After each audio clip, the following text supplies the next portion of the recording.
زندگی نے بلند بھی ہونا ہے کیونکہ یہ اس خدا کی زندگی ہے جو ذی المعارج ہے، سیڑھیوں والا خدا. واہ واہ. تو بلندی کا تصور بھی ہونا چاہیے. اب ندی جو ہے اس میں تو بلندی کا تصور نہیں ہو سکتا، وہ تو سیدھی جا رہی ہے نا. فیہما عینان نضاختان، وہ چشمہ جو اپنے زور دروں سے فوارے کی طرح اوپر کو ابھرتا ہے. آہا.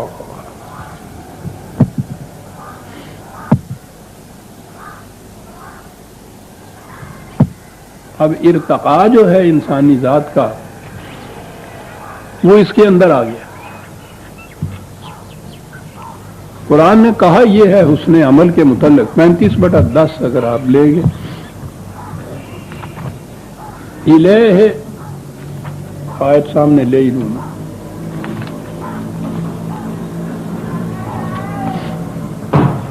جی ہاں،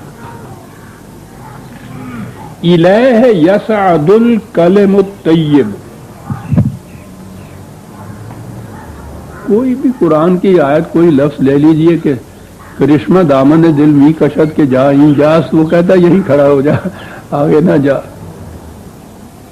کہتا ہے کہ جو خدا نے یہ قوانین دیے ہیں کلمت طیب، ان کے اندر بھی اس کی خصوصیت موجود ہے، صلاحیت موجود ہے کہ یہ اوپر کو اٹھتے جائیں. یہ بھی ہے، لیکن ان کے از خود اوپر کو اٹھنے کی رفتار بڑی سست رفتار ہوگی. والعمل الصالح یرفعہ. ایزان عربی جاننے والے جائیں، یہ یسعدو اور یرفعو دو لفظ ہیں جس دونوں کے معنی اوپر جانا ہے. یسعدو ہے کہ جو اپنے زور دروں سے خود اپنے زور دروں سے اوپر جاتا ہے. یرفعو تمہارے یہ خود خدا کے قوانین کے اندر صلاحیت ہے کہ زمانہ آگے بڑھتا چلا جائے، یہ اپنے زور دروں سے اوپر ہوتے چلے جائیں گے. لیکن اگر ان کے ساتھ جماعت مومنین کا عمل صالح شامل ہو جائے تو بڑی تیزی سے یہ اوپر چلے جائیں گے. مقصود اس میں رفعت ہے، بلندیوں کی طرف جانے کا ہے، اوپر جانے کا ہے. تو اب دو باتیں ہو گئی کہ زندگی نے رواں بھی رہنا ہے، لیکن اگر وہ صرف رواں ہی رہتی ہے تو اس میں بلندی نہیں ساتھ آتی، اور اس کے ساتھ ہی اس نے بلند بھی ہونا ہے. اینانن جاریان کہا تو اس کے معنی ہوا کہ اس کا پانی جو ہے وہ بہتا ہوا چلا جائے گا، بند نہیں لگیں گے. یہاں کہا اے نان نضاختان، وہ چشمے جو اپنے زور دروں سے فوارے کی طرح اوپر کی طرف اٹھتے ہیں، بلندیوں کی طرف جاتے ہیں. کیا بات ہے. پھر اسی بار بار اقبال آ جاتا ہے، عجیب نگاہ تھی اس شخص کی ان چیزوں کے اوپر. اور پھر انداز بیان اس کا بھی جواب نہیں. یہ بڑے غور سے سننے کی چیز ہے، اس کی کتنی بڑی چیز کہہ گیا. یہ آب جو کی روانی، یہ ہم کناری یہ خاک. میری نگاہ میں ناخوب ہے یہ نظارہ. روانی تو ہو لیکن مادے کی ساحلوں کے اندر اگر وہ محصور ہے، محدود ہے، مقید ہے زندگی رواں تو ہوگی. لیکن عزیزان مان غور طلب چاہیے، کتنی قدرت تھی اس شخص کو بات کہنے کی. یہ آپ جو کی روانی، لیکن یہ ہم کناری خاک. میری نگاہ میں ناخوب ہے یہ نظارہ. ادھر نہ دیکھ ادھر دیکھ، اے جوان عزیز، بلند زور دروں سے ہوا ہے فوارہ.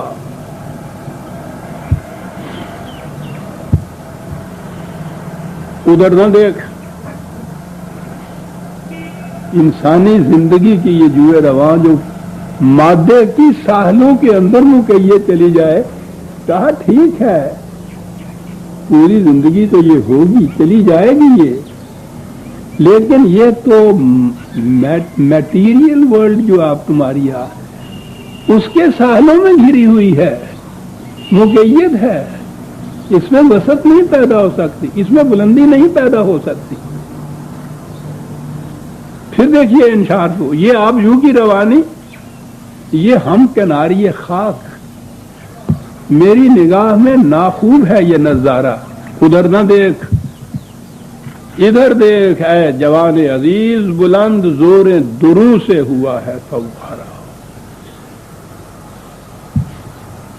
یہ ندی کو کسی نے اچھال کے اونچا نہیں کیا، اب یہ زور درو سے جو ہوا ہے کہ یہ تمہارے اپنے اعمال ہیں، تمہاری اپنی ذات کی قوت ہے کہ جس سے یہ ارتقائی منازل طے کرتی ہوئی آگے چلی جائے گی۔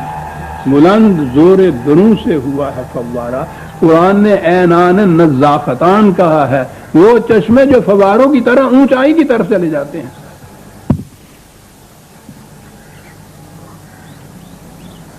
آب رواں کی طرح آگے جانے والی بھی، فوارے کی طرح اوپر اٹھنے والی بھی، صراط مستقیم پہ بھی چلی جا رہی ہے، خدائے ذل معارج کے پیچھے پیچھے بھی چلی جا رہی ہے، سیڑھیاں بھی چڑھتی چلی جا رہی ہے۔ سب کیا مثالیں ہیں، کیا استعارے ہیں، کیا تشبیہات ہیں، ادھر قرآن کی ادھر سمجھانے والا یہ اقبال کی، پوچھو نہیں عزیزان من تیری کیا کہتی ہے تو فبأي آلاء ربكما تكذبان۔ واہ واہ واہ،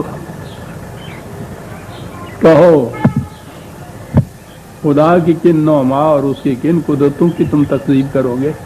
زندگی ایسی بنا دی، فیہما فاقہۃ ونخل ورمان، اب وہ اس زندگی کی جو تفصیلات ہیں ان باغات کی کہ اس کے اندر کھجوریں ہیں، انار ہیں، بڑے بڑے مختلف قسم کے پھل ہیں، فبأي آلاء ربكما تكذبان، اور پھر فیہن خیرات حسان۔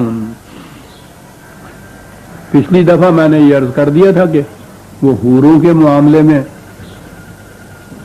ہمارے ہاں والوں نے کتنا مسخ کر کے رکھ دیا ہوا ہے، وہی جو میں نے کہا تھا کہ آہ بیچاروں کے اعصاب پہ عورت ہے سوار۔ ایسا اب تو نظر آتا ہے کہ شاید ان کی موت عورتوں کے ہاتھوں سے آنے والی ہے۔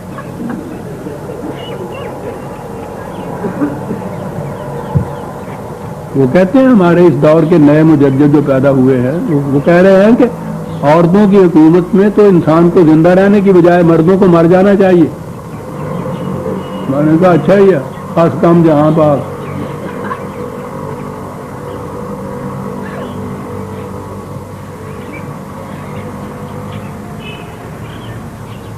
پھر آیا خیرات حسان، ان کے نزدیک تو یہ ہر چیز جو ہے وہی عورتوں کے وہی حوروں کے متعلق ہے نا۔ تو میں نے عرض کیا تھا پچھلی دفعہ حوروں کا تصور، شاید ایک بات میں نے یہ نہیں کہی تھی، بتائی تھی کہ انہوں نے کہا تھا نا کہ بیویاں ان کی جو ہوگی اہل جنت کی وہ تو گھروں میں رہیں گی، محلوں میں، اور جب باہر پکنک منانے جائیں گے نا اور وہاں ٹینٹس لگائے ہوئے ہوں گے، ان خیموں کے اندر حوریں ہوں گی، یعنی بیویاں تو الگ ہوئی، یہ تو منقوہ بیویاں ہوئی نا، اور جڑیاں باہر آؤٹنگ واسطے لے جانے نے۔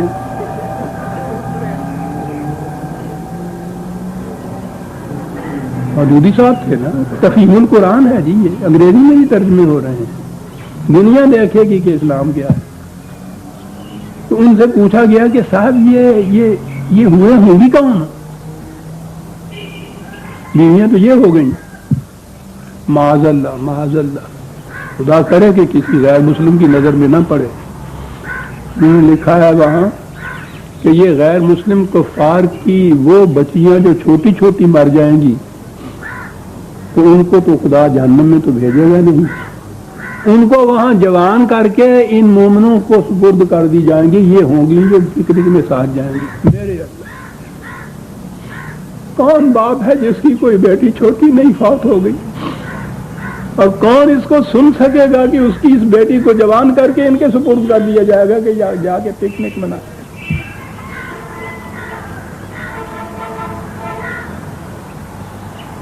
لیکن کون کس سے کہے اس دور میں، یہاں تو بات کرنے کو ترستی ہے زبان میری۔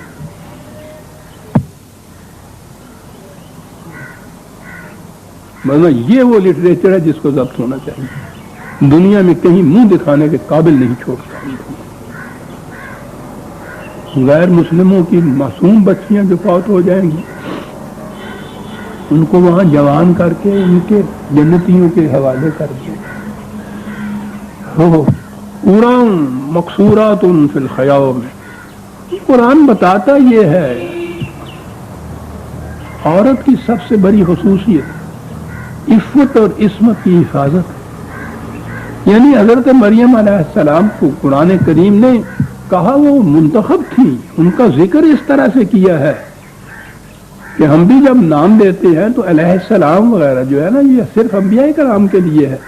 ایک خصوصیت ہے حضرت مریم علیہ السلام کہ ان کے نام کے ساتھ ہم علیہ السلام بھی کہتے ہیں. بڑی خصوصیت ہے. قرآن نے خصوصیت کیا بتائی کہ اس قسم کے غلط ماحول کے اندر اس نے اتنی مخالفتوں کے باوجود اپنی عصمت کو مستقل رکھا. یہ اس قابل ہے کہ اس کو تم درود و سلام بھیجو اس عورت کے اوپر.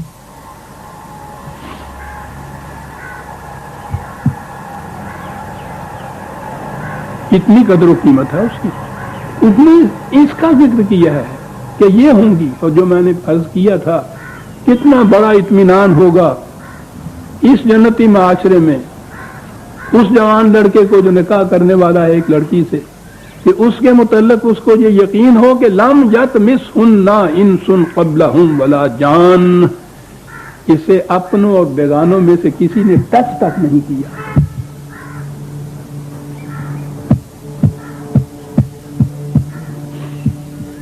فبأي آلاء ربكما تكذبان. اور پھر وہ آسائشیں متکئین علی رفرف خضر و عبقری حسان، فرش، قالین نہایت عمدہ، تکیے سبز رنگ کے ریشم. فبأي آلاء ربكما تكذبان. کن کن باتوں کی تم یہ چیز کرتے چلے جاؤ گے. تبارک اسم ربک ذی الجلال والاکرام. 2-4 منٹ مانگنا چاہتا ہوں میں کیونکہ آخری آیت آ گئی لیکن آخری بھی ایسے نہیں یوں ہی میں گزر جاؤں. تبارک اسم ربک، خدا کی کس ذات کا ذکر کر رہا ہے؟ برکت. ہم تو یوں ہی کہتے ہیں نا کہ اللہ برکت دے کہ برکت پائے.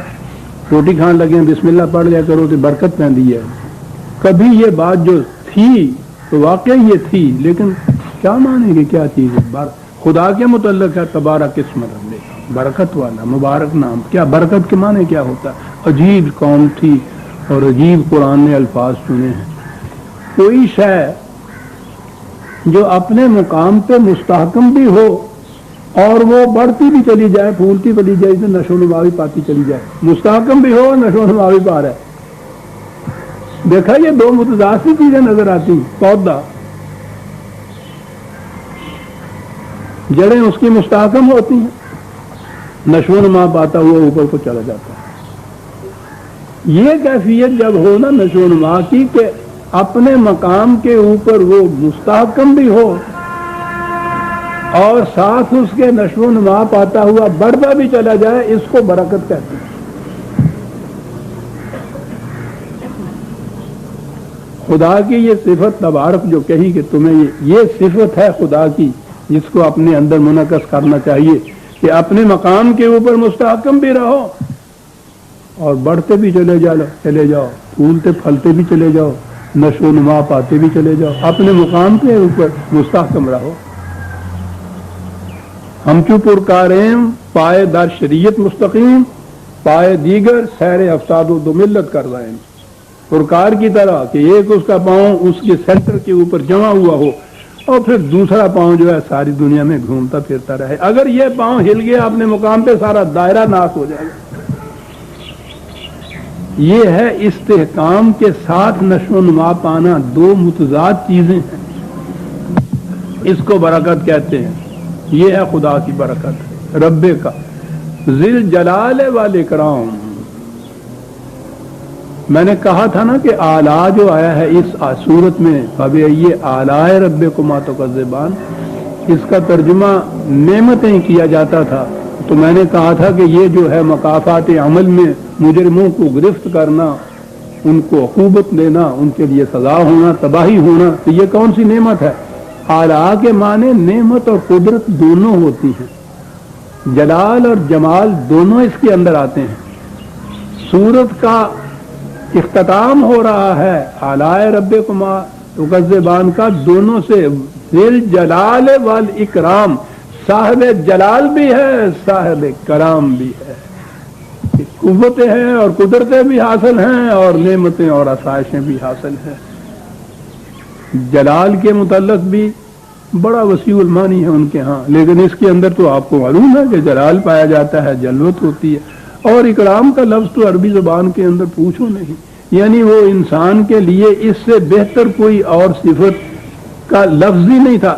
سینکڑوں معنی ہیں اس لفظ کے، لیکن جس کے متعلق انہوں نے کہہ دیا کہ کریم، بس سمجھ لیا کہ انتہا کر دی انہوں نے صفت کی، کہ خدائے ذوالجلال والاکرام جو ہے اس پہ اس سورت کا اختتام ہوا ہے، کیونکہ شروع سے آخر تک کہتا چلا گیا تھا فَبِأَيِّ آلَاءِ رَبِّكُمَا تُكَذِّبَانِ، خدا کی کون سی نعمتوں اور قدرتوں سے تم انکار تکذیب کرو گے. وہ خدا جو صاحب ذوالجلال والاکرام بھی ہے، اور عبد مومن یا جماعت مومنین کو بھی صاحب ذوالجلال والاکرام ہونا ہوگا. جلال بھی ہوگا، اکرام بھی ہوگا، قوت بھی ہوگی، نوازشیں بھی ہوں گی. اس طرح سے ربنا تقبل منا انک انت السمیع العلیم. شکریہ.